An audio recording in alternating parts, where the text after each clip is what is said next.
오늘 본문은 1절에 이렇게 시작을 합니다. 스루야의 아들 요압이 왕의 마음이 압살롬에게로 향하는 줄 알고. 여러분, 이 말씀을 읽을 때에 대충 그림이 그려질 것입니다.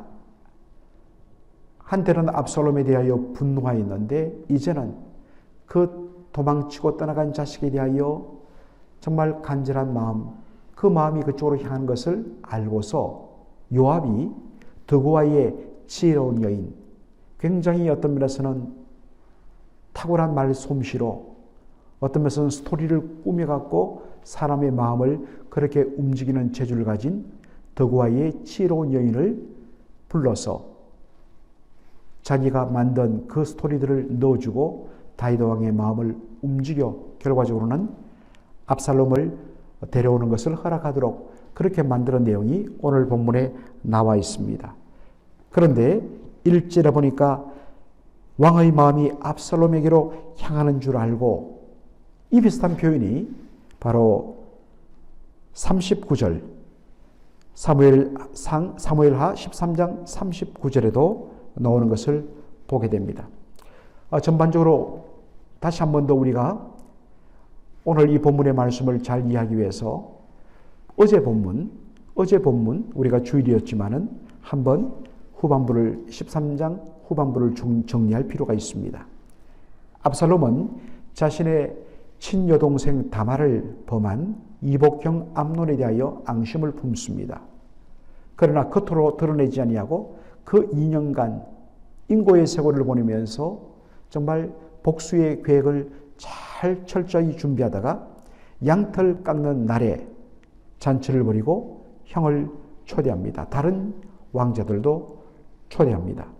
유목사회에서 양털 깎는 날은 모두가 함께 축하하고 잔치를 벌이는 날입니다. 그래서 별 의심 없이 혼자만 불렀다면 혹 얘가 나를 어찌하려는 것 아니냐 생각했을지 모르지만은 다른 모든 이복 형제들도 다 함께 불렀기 때문에 마음을 놓고 잔치에 참여했다가 미리 준비해 놓은 압살롬의 부하들에 의해서 암논만 죽임을 당합니다. 암논을 죽인 후 압살롬은 거술왕 달메에게로 도망쳤다라고 되어 있습니다. 여러분, 거술, 우리 한글 성경에는 거술이라 되어 있는데 이걸 그냥 히브리식으로 제대로 발음하면 게수르가 됩니다. 이 게수르는 갈릴리 호수 북동쪽에 위치했던, 그 당시에는 아람 족속이 만든 작은 왕국이 바로 이 게수르, 거술이었습니다. 그래서 그 거술 왕국의 왕이었던 달메, 여러분 이 내용이 우리가 사무엘하를 보면 알 수 있는데 다윗이 왕이 되었지만 힘이 없습니다. 그래서 자신의 왕권과 권력을 강화하기 위해서 보통 그 당시 고대 시대 왕들이 취했던 방법이 뭐겠습니까? 결혼 동맹입니다. 그 나라의 유력 집안의 바로 딸들을 아내로 후궁으로 맞이해서 사돈을 맺고 결혼을 하고, 심지어는 바로 이웃에 있는 나라의 공주를 아내로 삼아서 결혼 동맹을 맺는 것입니다. 그러한 방편으로 아람 족속 거술왕 달메의 딸과 그렇게 결혼을 합니다. 그 사이에서 태어난 자식이 바로 압살롬. 압살롬은 다윗의 아들의 순서로는 셋째 아들입니다. 그리고 또한 딸이 태어나는데 그가 바로 다말인 것입니다. 팔은 안으로 굽는 법이지요. 거술왕 달메는 압살롬에게는 외할아버지가 되는 거죠. 자신의 외손자가 잘못을 했지만은 암논이 못된 짓 했기 때문에 그럴 수밖에 없었던 것 아니냐 하고 품어줍니다. 그래서 도망친 지 3년간 바로 외할아버지의 그 나라에서 지냅니다. 사무엘하 13장 39절에 보면 이런 말씀이 나와 있습니다. 다윗 왕의 마음이 압살롬에게로 향하여 간절하니 암논은 이미 죽었으므로 왕이 위로를 받았습니다. 여러분, 이 말씀을 그냥 읽을 때에 우리는 이렇게 생각합니다. 마치 다윗의 마음이 압살롬을 향하여 정말 떠나간 자식에 대하여 마치 떠나간 탕자 둘째 아들을 기다리는 아버지의 그 마음이 그렇게 그려지는 표현입니다. 간절하였다. 원래 다윗은 이 셋째 아들 압살롬을 굉장히 총애했습니다. 내일 보겠지만은 정말 압살롬은 흠이 없고 아주 영특한 그러한 왕자였습니다. 그런데 그만 그 집안의 장자 암논을 죽인 것에 대하여 분노합니다. 그런데 3년의 시간이 흘러가면서 점차 압살롬을 보고 싶은 마음이 간절해졌다 하는 것입니다. 그리고 이왕에 암논이 죽임당한 것은 분명히 그가 큰 잘못을 범했기 때문입니다. 또한 이미 죽은 자식을 되돌릴 수 없는 법입니다. 이렇게 생각하면서 마음의 위로를 받으면서 그 3년간 도망친 아들 압살롬에 대한 마음이 간절했다. 이 말씀은 그렇게 그냥 읽히는 것입니다. 그런데 여러분, 놀라운 반전이 있습니다. 그렇게 볼 수 없는 것은요, 내일 보면 알겠지만은 압살롬이 용서를 받은 것처럼 보입니다. 집으로 돌아오라 하기 때문에. 그래서 집에 돌아옵니다. 그러나 한 번 만나주고는 그로부터 2년간 아들의 얼굴을 아예 쳐다보지도 않습니다. 다윗 왕이 만나주지도 않습니다. 그만큼 다윗의 분노는 풀리지 않았습니다. 그런데 하는 수 없이 돌아오게 했던 것입니다. 사무엘 하 13장 39절에 보면 우리 한글 성경에는 다윗이 압살롬을 향하여 마음이 간절하다 하나만 나오는데 영어 성경을 봐도 그렇고 원문 성경을 보면 동사가 2개 나옵니다. 나가다 그리고 간절하다. 그런데 이 나가다란 말은 히브리어로 언제 쓰느냐면 군대를 이끌고 출정할 때 쓰는 단어가 나가다입니다. 또한 간절하다. 이 간절하다는 이 히브리어 단어를 제대로 번역하면 stop, 멈추다라는 뜻입니다. 그래서 많은 학자들은 다윗이 자고만 일어나면 이 장자를 죽인 압살롬에 대하여 견딜 수 없는 분노가 일어난 것입니다. 그래서 당장 군대를 꾸려라. 그리고 우리가 저 거술 나라로 쳐들어가자. 몇 번이나 시도했다가 멈추고 했다는 것입니다. 자칫 잘못하면 정말 큰 전쟁이 날 수 있기 때문입니다. 그러다가 3년이 시간이 흘러가면서 암논에 대한 그 슬픔이 서서히 찾아들고 위로를 받으면서 더 이상 군대를 이끌고 전쟁하기를 그냥 멈춘 상태라는 표현입니다. 이렇게 해야지 말씀이 이해됩니다. 역시 제가 처음에도 말씀드렸지만 14장 1절에 스루의 아들 요압이 왕의 마음이 압살롬에게로 향하는 줄 알고, 이것도요, 얼핏 그냥 보면 요압이 다윗의 눈치를 보다가 드디어 압살롬에게 이제 마음이 향하는구나. 그래서 돌아올 방법으로 지혜로운 이 도로아의 여인을 그렇게 이용하여서 다윗의 마음을 한 번 더 그렇게 움직이려 했다.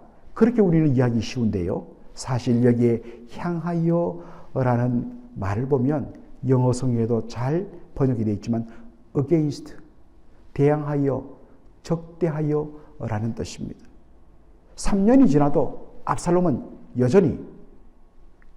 다윗은 여전히 압살롬에 대한 분노를 멈추지 않았다는 것입니다. 여전히 적대감을 가졌다는 것입니다. 이것이 말씀의 자유로운 문맥이죠. 자, 그렇다면 다윗의 마음을 알고도 왜 요압이 방법을 동원하여서 압살롬을 다시 데려오려 했을까요? 다윗 왕과 아들 압살롬 간의 그 깨어졌던 관계를 화해시키기 위한 것이냐? 여러분, 그렇지 않습니다. 요압은 그런 인물이 아닙니다. 요압은 피스메이커의 역할을 못합니다. 우리가 이미 읽었지만 번번이 자신의 탐욕을 위해서라면 서슴없이 사람들을 죽이고 정적을 제거하는 인물입니다. 요압은 권력이 되는 일, 우리 요즘식으로 말하면 돈 되는 일은 다 합니다. 수단과 방법을 가리지 않습니다. 권력을 얻기 위해서라면 그 누구도, 심지어는 사람의 목숨까지도 빼앗는 그런 인물입니다. 제가 말씀드렸지만 압살롬은 다윗의 수많은 아들 중에서 세 번째 아들입니다. 그런데 어쨌든 압살롬에 의해서 첫째 아들 암논이 죽었습니다. 왕위 계승자입니다. 죽었습니다. 그리고 둘째 아들은 바로 나발의 아내 되었던 아비가일과 다윗 사이에서 태어난 아들 길랍이 있는데 그 이후로는 언급이 사라집니다. 그래서 대부분의 성경학자들은 길랍은 어릴 때 병들어 죽은 것으로 그렇게 이해합니다. 그렇다면 압살롬, 이제 셋째 아들인데 압살롬이 어떻게 됩니까? 왕위 계승 서열 1위가 되는 것입니다.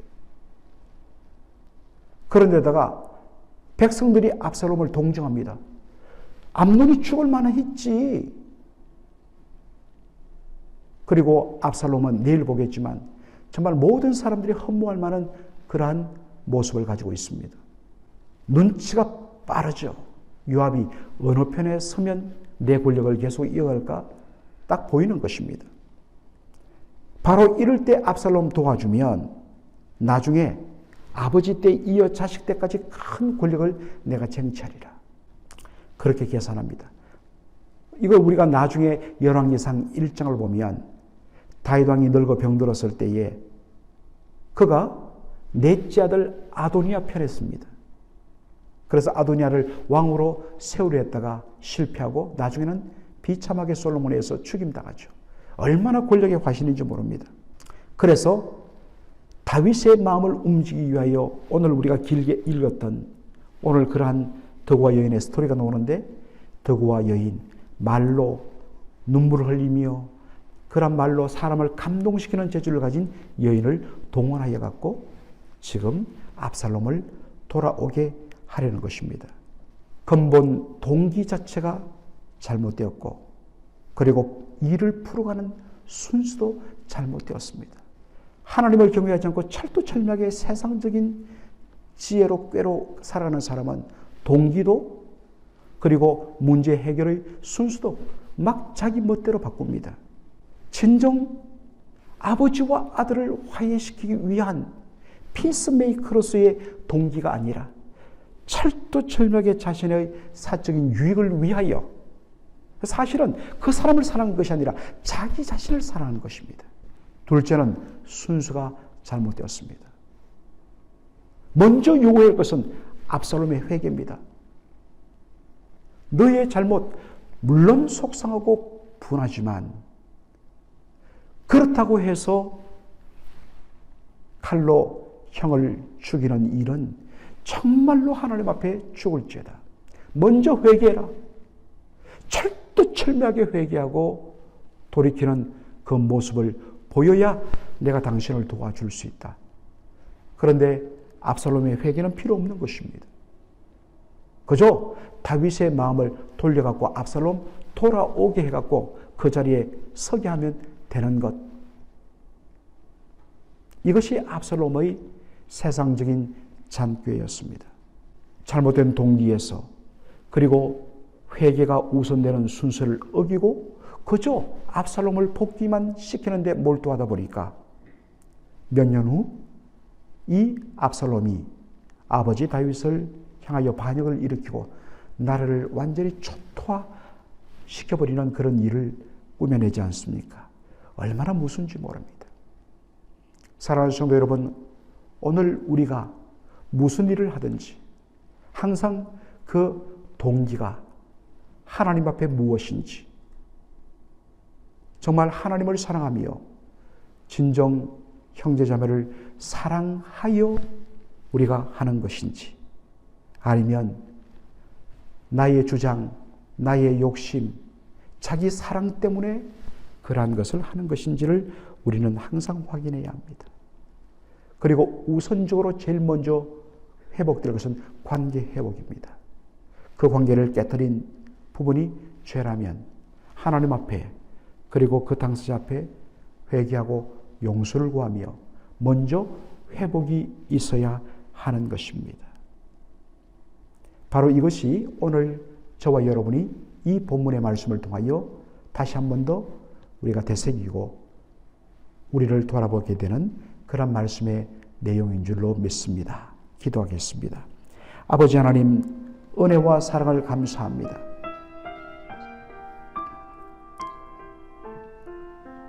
(3년이) 지나도록 정말 압살롬에 대한 분노의 마음이 싸그라들지 않고 여전히 아들에 대한 미움과 원망과 대적의 마음이 가득한 다윗의 마음을 되돌리기 위하여서 요압이 벌였던 여러 가지 그런 일들, 그런 쇼들을 저희들이 오늘 살폈습니다. 요압이 진정 다윗과 압살롬의 관계를 이어주는 피스메이커의 마음으로서 한 것이 아니라 철두철미하게 자신의 정치적인 유익을 위하여 계산하고 행했던 잘못된 동기, 그리고 먼저 회개하고 용서를 구해야 하는 일에 초점을 맞춘 것이 아니라 어떻게 하든지 상황을 무마시키고 그렇게 돌려서 그 뜻을 이루려는 이 요압의 잘못된 순수의 접근 때문에 회개 없이 돌아온 압살롬이 나중에는 나라를 완전히 절단내는 그런 반역을 저지르는 일로 나갔던 것을 저희들이 보게 됩니다. 아버지 하나님, 오늘 이 시간 저희들 마음을 말씀 가운데 살피면서 용서하지 아니하고 끝없이 분노를 지속하는 그러한 그릇된 마음이 없는지를 살피게 하시며 우리의 힘으로 되지 않습니다. 성령께서 그 마음을 어루만져 주셔서 하나님 분노가 녹아지고 용서의 마음으로 되돌아갈 수 있도록 주께서 역사하여 주옵소서. 우리의 마음에 숨은 동기 하나님 앞에 늘 점검하게 하시고 진정 하나님 사랑, 이웃 사랑의 그러한 마음에서 우리의 모든 일들이 되어질 수 있도록 우리의 마음을 주장하여 주시옵소서. 예수님의 이름으로 기도하옵나이다. 아멘.